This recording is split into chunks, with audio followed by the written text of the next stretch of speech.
اللہ تبارک و تعالی ہم سے آسان حساب لے۔ کیوں؟ کیونکہ جس سے حساب لیا گیا پھر اس کو ضرور عذاب ہوگا۔ تو اس لیے ہمیں ہمیشہ دعا کرنی چاہیے کہ اللہ تعالی ہمیں بلا حساب جنت میں داخلہ عطا فرمائے۔ آگے بڑھتے ہیں، حدیث نمبر 6537۔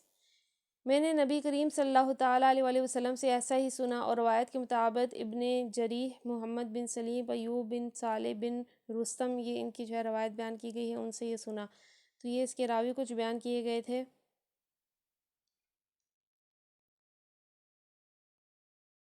اچھا، تو اس میں روایت کیا ہے، حدیث مبارکہ کیا ہے، وہ ہے ان سے عائشہ رضی اللہ تعالیٰ عنہ نے بیان کیا، رسول اللہ صلی اللہ تعالیٰ علیہ وآلہ وسلم نے فرمایا، جس شخص سے بھی قیامت کے دن حساب لیا گیا پس وہ ہلاک ہوا۔ میں نے عرض کیا، یا رسول اللہ، کہ اللہ تعالیٰ نے خود نہیں فرمایا فَأَمَّا مَنْ أُوتِيَ كِتَابَهُ بِيَمِينِهِ فَسَوْفَ يُحَاسَبُ حِسَابًا يَسِيرًا، کہ پس جس کا مال نامہ اس کے دائیں ہاتھ میں دیا گیا تو عنقریب اس سے آسان حساب لیا جائے گا۔ اس پر نبی کریم صلی اللہ تعالیٰ علیہ وآلہ وسلم نے فرمایا کہ یہ تو صرف پیشی ہوگی، اللہ رب العزت کے کہنے کا مطلب یہ ہے کہ قیامت کے دن جس کے بھی حساب میں کھود کریت کی گئی اس کو عذاب یقینی ہوگا۔ تو اب جو ہے یہ کس کے لیے فرمایا کہ فَأَمَّا مَنْ أُوتِيَ كِتَابَهُ بِيَمِينِهِ، جس کا بھی مال نامہ اس کے دائیں ہاتھ میں دیا گیا، فَسَوْفَ يُحَاسَبُ حِسَابًا يَسِيرًا، اسے عنقریب بہت آسان حساب لیا جائے گا۔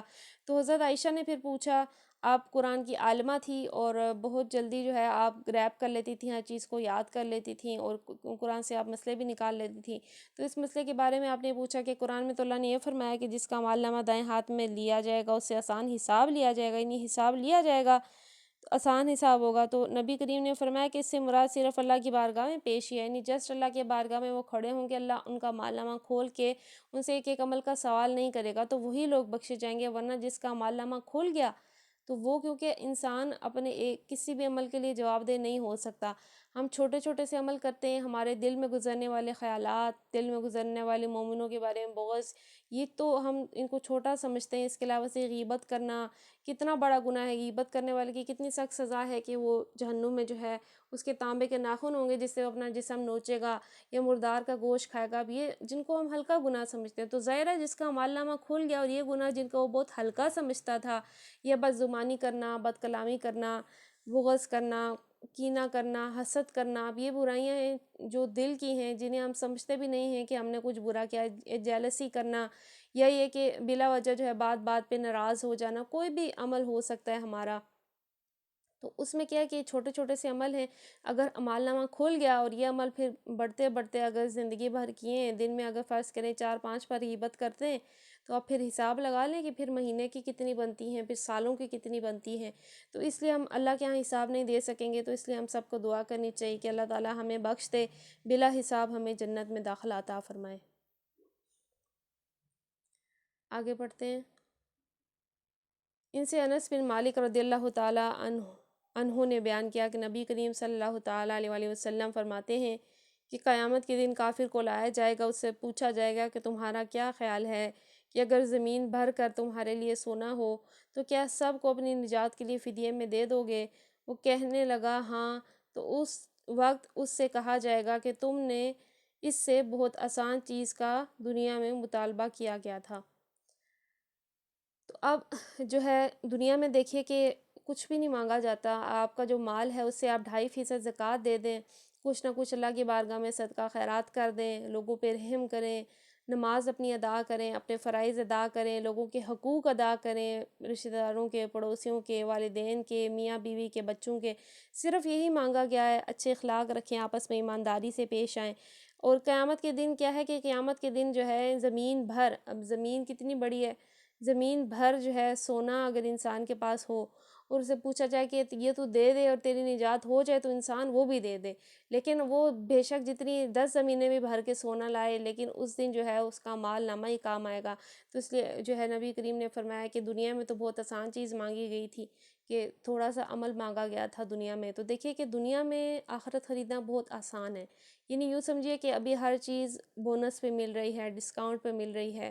ایک چھوٹا سا عمل کریں، مسکرا دیں، کسی کو پانی پلا دیں، کسی کے ساتھ اچھا سلوک کریں، 10 سے لے کے 700 تک نیکیاں ہیں، چھوٹے چھوٹے عمل پہ اتنا سارا اجر ہے۔ قرآن کے دیکھیے ایک ایک حرف پہ جو ہے 10 نیکیاں ہیں، اتنا زیادہ اجر ہے۔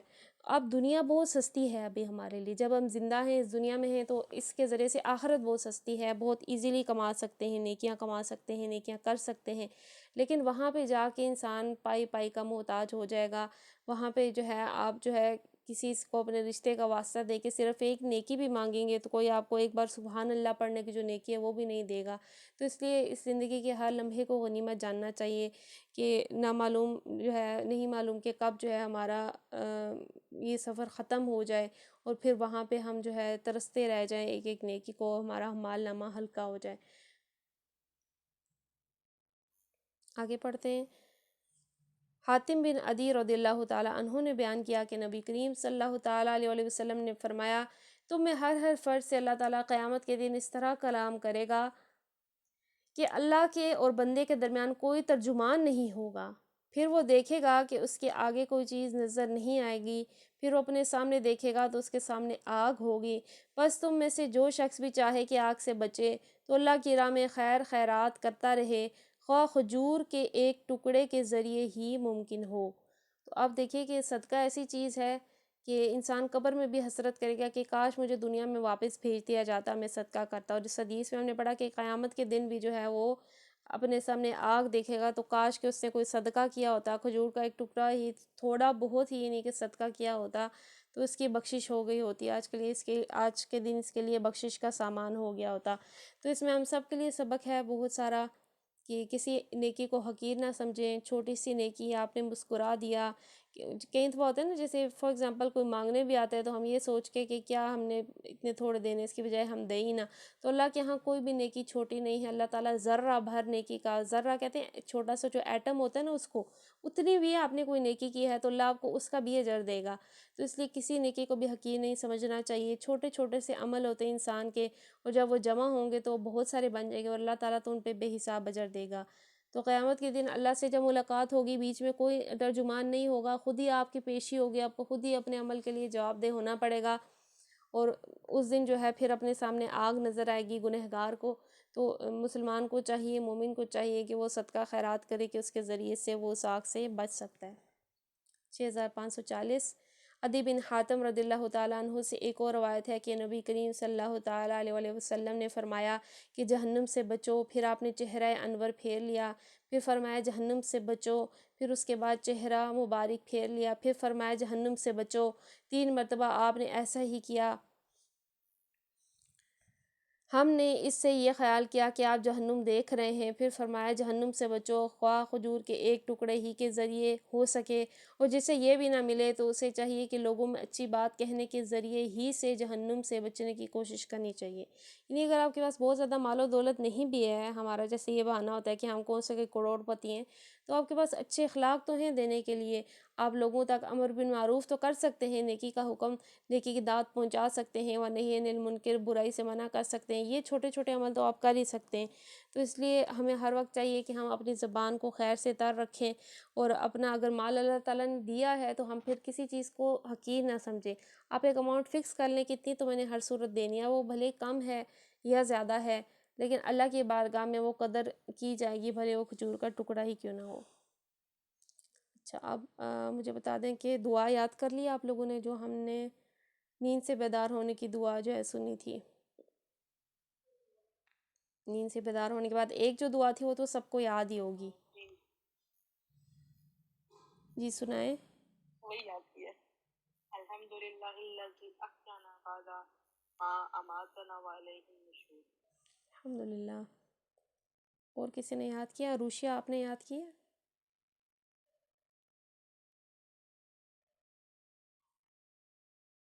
یہ والی تو مجھے یاد تھی، دوسری والی مجھے نہیں یاد۔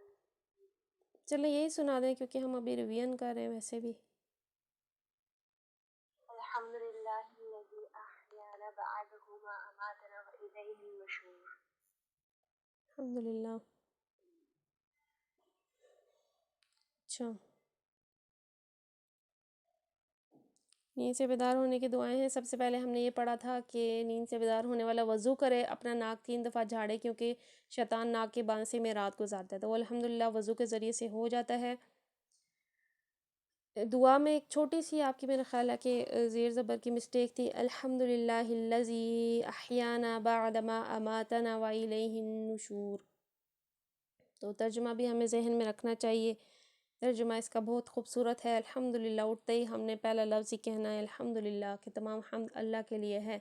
الذی احیانا، جس نے ہمیں زندگی عطا فرمائی، بعد اماتنا، ہماری موت کے بعد، اس کے بعد کہ ہمیں مار دیا تھا، وَإِلَيْهِ النُّشُورُ، اور ہمیں اسی کی طرف اٹھ کر جانا ہے۔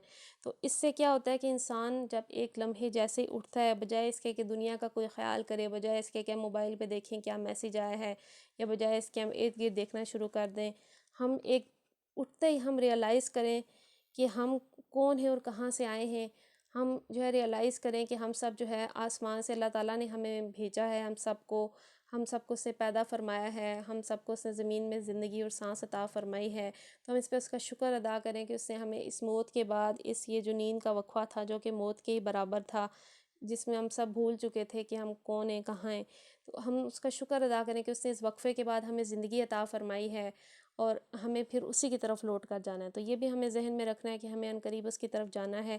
اس کا فائدہ یہ ہوگا کہ اگر آپ کے ذہن میں کوئی پریشانی، کوئی ڈپریشن، کوئی چیز چل رہی ہے، تو ایک آپ کو سکون حاصل ہو جائے گا کہ ہم جو ہے یہاں پہ زمین پہ تھوڑے وقت کے لیے ہیں اللہ تعالیٰ کی طرف سے، اور ہمیں اس کا شکر ہے کہ اس نے ہمیں دوبارہ زندگی عطا فرمائی کہ ہم دوبارہ بہت ساری نیکیاں کر سکیں۔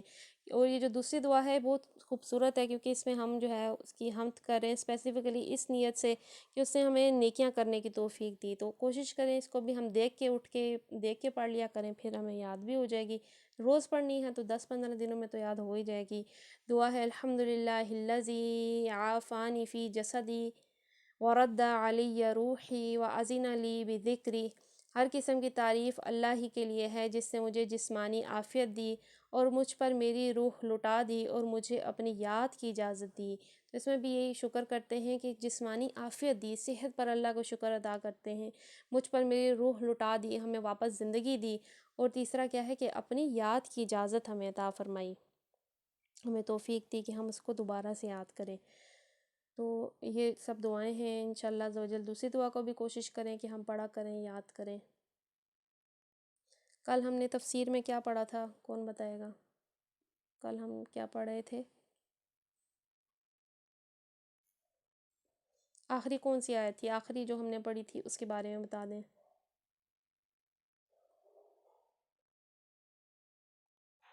اس میں تھا کہ ماں یہ آزمائش مومنوں کے لیے ہے، جی، وما اور محمد اللہ رسول، کہ محمد صرف اللہ کے رسول ہیں۔ اللہ کے رسول ہیں۔ پھر کیا سبق تھا اور اس میں؟ اور اس میں یہ تھا کہ ہم نے مطلب تمہیں کیا سمجھ رکھا ہے کہ ہم جنت میں یوں ہی چلے جائیں گے؟ تم اینڈ والی جو آیت تھی اس میں یہی تھا۔ لیکن جو آخری آیت ہم نے پڑھی تھی اس میں یہ تھا کہ محمد تو صرف اللہ کے رسول ہیں، ان سے پہلے بہت سارے رسول گزر چکے ہیں، پھر اگر یہ وفات پا جائیں یا قتل ہو جائیں تو کیا تم اپنے الٹے پاؤں پھر جاؤ گے؟ اللہ تعالیٰ مسلمانوں سے الٹے یہ پاؤں پوچھ پھر رہا تھا۔ جاؤ گے، ہاں جی، اور جو بھی ایسا یہ کرے یاد گا، رکھو جو الٹے وہ نقصان اٹھائے گا۔ جی، وہ کبھی بھی جو ہے نفع نہیں اٹھا اور سکتا۔ تو یہ مسلمانوں کو یاد دہانی کرائی گئی کہ بھلے وہ بھی تمہارے درمیان سے چلے جائیں، یعنی ایسا ہوتا ہے نا، یہ اس میں ہمارے لیے سبق ہے۔ دیکھیے کہ کئی لوگ ہوتے ہیں جس کا فار ایگزامپل جنگ میں کوئی جنگ لڑ رہے ہیں، آپ کہیں آپ کا کوئی لیڈر ہے، کوئی سپہ سالار ہے، تو آپ یہ سمجھنا شروع کر دیں کہ بھائی یہ لیڈر اگر چلا گیا تو بس ہمارا تو ختم ہو گیا کام، اب ہمارا گروہ ہار جائے گا، یا ہمارا جو مشن تھا، جو ہمارا مقصد تھا، بس وہ ختم ہو گیا، اس لیڈر سے جڑا تھا۔ ایسا کچھ بھی نہیں ہے، کیونکہ لا الہ الا اللہ ہمیشہ باقی رہے گا۔ انسان جو ہے وہ فانی ہے، کلو نفس ذائقۃ الموت، ٹھیک ہے، ہر ایک کو نفس کو موت کا ذائقہ چکھنا ہے، سب نے اس دنیا سے جانا ہے، نیک ہوں بد ہوں، آپ کے لیڈر ہو کوئی بھی ہو۔ تو اس وقت کیونکہ مسلمانوں کا آسرا نبی پاک پہ تھا، تو جب ان کو افواہیں اڑائی گئیں احد کے موقع پر کہ وہ شہید ہو گئے ہیں، تو اس موقع پر کیا ہوا کہ اس موقع پر مسلمانوں نے ہمت ہار دی کہ اب لوگوں کی ہمارا جو ہے کیا مقصد رہ گیا، ٹھیک ہے۔ تو اس میں یہ سبق ہے مسلمانوں کے لیے کہ کبھی بھی ایسا ہو جائے کہ لائف میں کوئی ایسا امپورٹنٹ بندہ چلا جائے، یا مسلمانوں کا ایز اے اجتماعی لیول پہ کوئی لیڈر ہو، تو کیا وہ الٹے پاؤں پھر جائیں گے؟ تو ایسا کبھی بھی نہیں کرنا۔ اچھا عروشیہ، یہ آپ اس کی عربک پڑھیں اس آیت کی۔ 145. بسم الله الرحمن الرحيم وما كان لنفس أن تموت إلا بإذن الله كتابا مؤجلا ومن يرد ثواب الدنيا نؤته منها ومن يرد ثواب آخرة نؤته منها وسنجزي الشاكرين. سبحان اللہ. آئیے اس کا ہم ترجمہ پڑھتے ہیں. وما کان لنفس، اور نہیں کسی شخص کے لیے، ان تموتا، کہ وہ مرے، الا باذن اللہ، بغیر اللہ کے حکم سے، کتابا مؤجلا، لکھا ہوا ہے ایک مقررہ وقت، ومن یرد، اور جو چاہے، ثواب الدنیا، دنیا کا ثواب، نؤتی ہی، ہم دیں گے اس کو، منہا، اس میں سے، ومن یرد، اور جو چاہے، ثواب الآخرہ، آخرت کا ثواب، نؤتی ہی، ہم دیں گے اس کو، منہا، اس میں سے، وسنجزی الشاکرین، اور ہم جزا دیں گے شکر کرنے والوں کو. تو اس کا ترجمہ ہے، کوئی ذی روح اللہ کے اذن کے بغیر نہیں مر سکتا، موت کا وقت تو لکھا ہوا ہے، اور جو شخص ثواب دنیا کے ارادے سے کام کرے تو اس کو ہم دنیا ہی میں سے دیں گے، اور جو ثواب آخرت کے ارادے سے کام کرے وہ آخرت کا ثواب پائے گا، اور شکر کرنے والوں کو ہم ان کی جزا ضرور عطا کریں گے. اس میں بہت سارے لیسنز ہیں. سب سے پہلے یہ کہ لوگوں نے یہ سمجھ لیا کہ شاید اللہ کے ارادے کے بغیر، یا معاذ اللہ یعنی کچھ ہو گیا کہ محمد رسول اللہ شہید ہو گئے، تو اللہ نے کلیئر کر دیا کہ کوئی بھی ذی روح اللہ کے اذن کے بغیر، اس کی جب تک اذن نہ ہو، اس کی اجازت نہ ہو، اس نے مقرر نہ کیا ہو، اس کے بغیر کوئی روح نہیں مر سکتی ہے. ہم سب کے لیے بھی ہے کہ، اور مسلمانوں کے لیے بھی اس میں سبق ہے کہ مسلمان یہ سمجھے کہ ہم جو ہے میدان جنگ میں نہیں جائیں گے تو شاید ہم گھر بیٹھ کے محفوظ رہ جائیں گے. نہیں، بلکہ جو وقت مقرر ہے وہ تو آنا ہی آنا ہے، اور اگر اللہ کا اذن نہیں ہے تو بڑے بڑے لوگ، دیکھیں آپ نے بھی زندگی میں سفر کیے ہوں گے، دور دور کے سفر کیے ہوں گے، ٹرینوں کے ذریعے، بسوں کے ذریعے، گاڑیوں کے ذریعے. تو اب کیا ہوتا ہے کہ جب اللہ کا اذن ہوتا ہے تو ہم محفوظ، بالکل سیف ہم گھر آ جاتے ہیں. لیکن جہاں پہ کئی لوگ ہوتے ہیں جہاں اللہ کا اذن نہیں ہوتا تو کہیں نہ کہیں کسی نہ کسی ایکسیڈنٹ میں مبتلا ہو جاتے ہیں، کئی لوگ فوت ہو جاتے ہیں. تو اس میں کیا ہے کہ کوئی ذی روح اللہ کے اذن کے بغیر نہیں مرتی، موت کا وقت تو لکھا ہوا ہے. اس سے مسلمانوں کے ذہن نشین کرنا مقصود ہے کہ موت کے خوف سے تمہارا بھاگنا فضول ہے. کوئی شخص نہ تو اللہ کے مقرر کیے وقت سے پہلے مر سکتا ہے، نہ اس کے بعد جی سکتا ہے. لہٰذا تم کو فکر موت سے بچنے کی نہیں بلکہ اس بات کی فکر ہونی چاہیے کہ زندگی کی جو مہلت بھی تمہیں حاصل ہے، اس میں تمہاری صحیح و جدوجہد کا کیا مقصود ہے، دنیا یا آخرت. انسان صرف یہ غور کرے، اس کے لیے یہ فکر کرنے کی بات نہیں ہے کہ میں اس میں مر نہ جاؤں. وہ تو جو اللہ نے مقررہ وقت کیا وہ روکا نہیں جا سکتا، انسان جتنی مرضی کوششیں کر لے. لیکن اب انسان کی فکر یہ ہونی چاہیے کہ کیا میں دنیا کما رہا ہوں یا آخرت کما رہا ہوں، میرا مقصد کیا صرف دنیا ہے یا آخرت ہے. دیکھیے، دنیا کمانے کا مطلب یہ نہیں ہے کہ آپ جو ہے کوئی حلال رزق بھی نہ کمائیں اور دنیا چھوڑ دیں اور لوگوں پہ بس کہیں کسی کونے میں بیٹھ جائیں. ایسا بالکل بھی مطلب نہیں ہے، بلکہ جو انسان دنیا بھی کماتا ہے اس سے اس کا مقصد آخرت ہی ہوتا ہے. آپ فار ایگزامپل آپ ایک میرڈ خاتون ہیں جو گھر کا کام کرتی ہیں، تو آپ یہ نہ سمجھیں کہ میں اس کے ذریعے سے دنیا کما رہی ہوں. آپ اپنی نیت تبدیل کر لیں کہ یہ جو میں کر رہی ہوں یہ اسی لیے کر رہی ہوں کہ اس سے میں اپنے اللہ کو راضی کر سکوں. اپنے خاوند کو راضی کروں گی تو میرا اللہ مجھ سے راضی ہوگا، یا میں اپنے بچوں کو اس لیے کھلا رہی ہوں تاکہ یہ جو ہے اچھا کھائیں اور اچھی تربیت حاصل کریں اور ایک اچھے مسلمان بنیں، یا میں اس لیے کھا رہی ہوں تاکہ میں عبادت پہ قوت حاصل کر سکوں. یا اگر آپ فار ایگزامپل اپنے پیرنٹس کے لیے کوئی کام کر رہے ہیں تو اس میں نیت یہی رکھیں کہ والدین کو خوش کر کے میں اللہ تعالیٰ کی رضامندی حاصل کرنا چاہتی ہوں. تو یہ کیا ہو جائے گا، ایک دنیا کا عمل تو نہ رہا، آخرت کا عمل ہو گیا. اسی طرح سے اگر آپ جاب کرتی ہیں، کہیں ورکنگ ہیں، اس میں بھی آپ اچھی نیت یہ کر سکتی ہیں کہ جو ہے میں اس لیے کما رہی ہوں کہ میں حلال روزی کما سکوں اس کے ذریعے سے اور اللہ کا عطا کیا ہوا حلال رزق کھا سکوں. اور اگر آپ کسی کو سپورٹ کرتی ہیں اسی ماں سے، کسی کو صدقہ خیرات کرتی ہیں، تو وہ تو پھر آپ کا ڈائریکٹ آخرت کا عمل بن جائے گا. تو اس لیے مسلمان کو جو بھی عمل کرنا چاہیے اس کو یہ نہیں دیکھنا چاہیے میری زندگی کب ہے، موت کب ہے، وہ تو اللہ تعالیٰ نے جو وقت لکھا ہے آپ اس کو روک نہیں سکتے، ہر لمحے یاد ضرور رکھنا چاہیے، لیکن ہمیں کوشش بس یہی کرنی چاہیے کہ ہم کس طرف لگے ہوئے ہیں، کیا ہم دنیا کے پیچھے لگے ہوئے ہیں، کیا ہمیں جو مال حاصل ہوتا ہے بس ہم اس کو سوٹس اور برانڈز اور اسی چیز میں ہم اڑا دیتے ہیں، یا ہمیں کچھ یہ بھی خوف ہے کہ ہم اللہ کے راہ میں کچھ صدقہ خیرات کر کے کچھ جو ہے ہم اپنی آخرت بہتر بنا سکیں۔ جو شخص ثواب دنیا کے ارادے سے کام کرے گا ہم اس کو دنیا میں سے دیں گے نہیں۔ دیکھیں آپ دنیا کے لیے کچھ کرتے ہیں کہ فلانا مجھ سے خوش ہو جائے، فلانا یہ ہو جائے، تو وہ دنیا میں آپ کو اس کا مل جائے گا جو آپ چاہتے ہیں۔ اگر کوئی صدقہ خیرات بھی واہ کی نیت سے ایون کرتا ہے تو اس کو دنیا میں وہ مل جاتی ہے۔ اور جو ثواب آخرت کے ارادے سے کام کرے، ثواب کے معنی ہے نتیجہ عمل۔ ثواب دنیا سے مراد وہ منافع جو انسان کو اس کے صحیح عمل کے نتیجے میں اس دنیا کی زندگی میں حاصل ہے، اور ثواب آخرت سے مراد وہ فوائد و منافع ہیں جو اس صحیح عمل کے نتیجے میں آخرت کی پائیدار زندگی میں حاصل ہوں گے۔ اسلام کے نقطہ نظر سے انسانی اخلاق کے معاملے میں فیصلہ کن سوال یہی ہے کہ کار راز حیات میں آدمی جو دوڑ دھوپ کر رہا ہے اس میں آیا وہ نتائج دنیا پر نظر رکھتا ہے یا غرفی نتائج پر۔ تو آپ کوئی بھی عمل کریں نا تو آپ نیت یہ نہ سمجھیں کہ لوگ مجھے اپریشیٹ کریں۔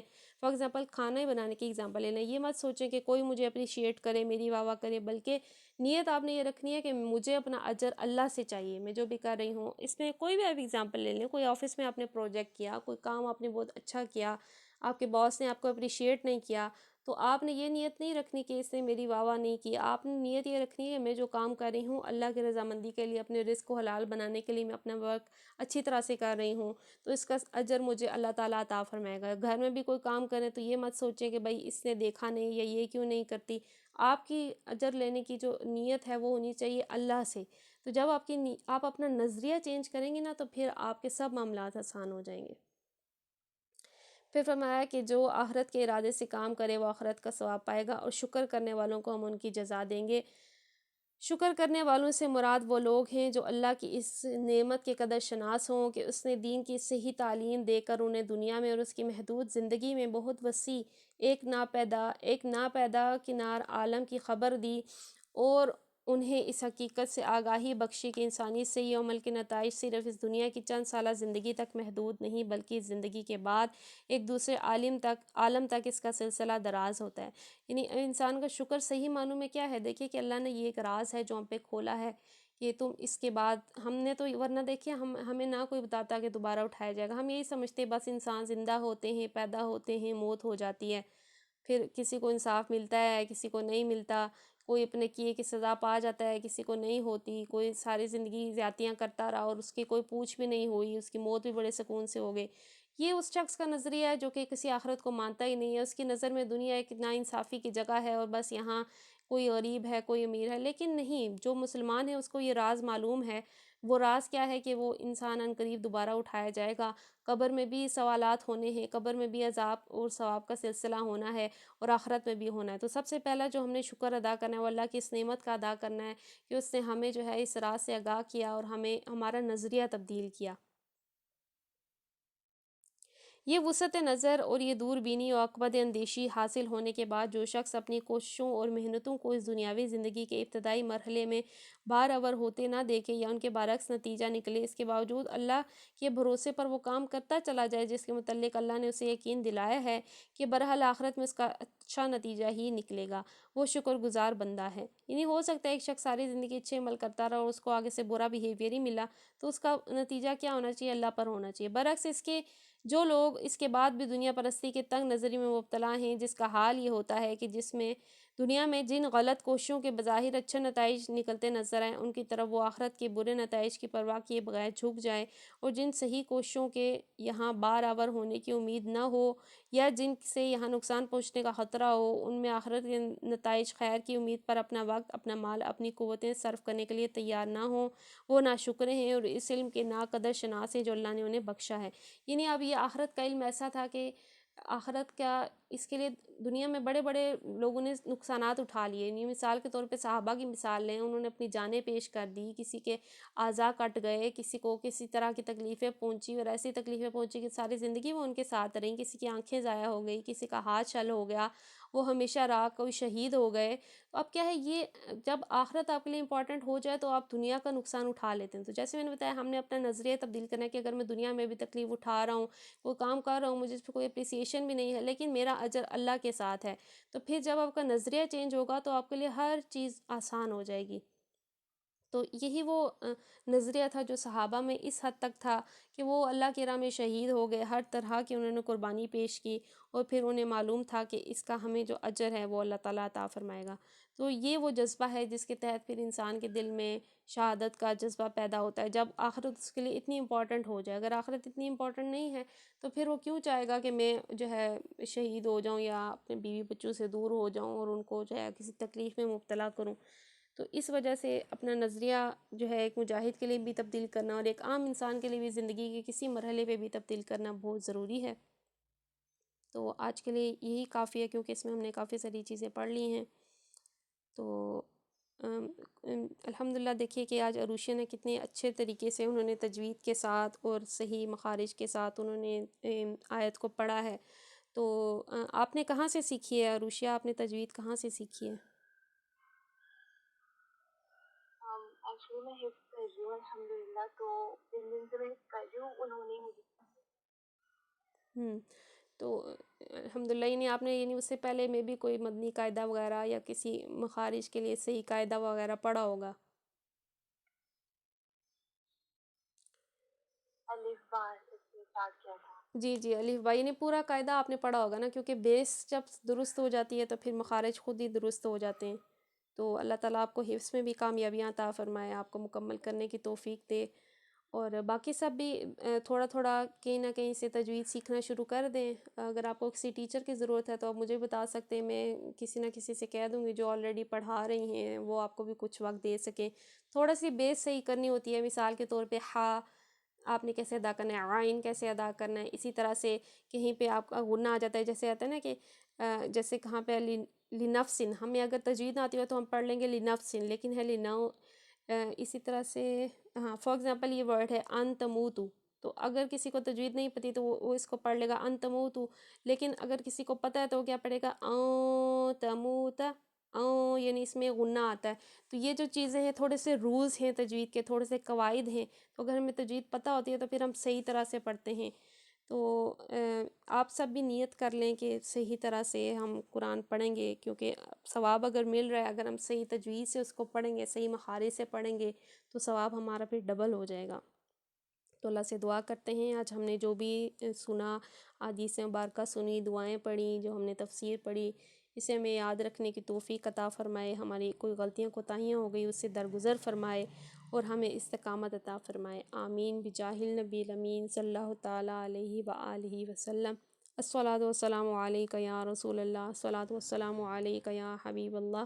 سبحانک اللہم وبحمدک لا الہ الا انت استغفرک واتوب الیک، استغفرک واتوب الیک، استغفرک واتوب الیک. بسم اللہ الرحمن الرحیم، وصلی اللہ علی محمد صلی اللہ تعالیٰ علیہ وآلہ وسلم.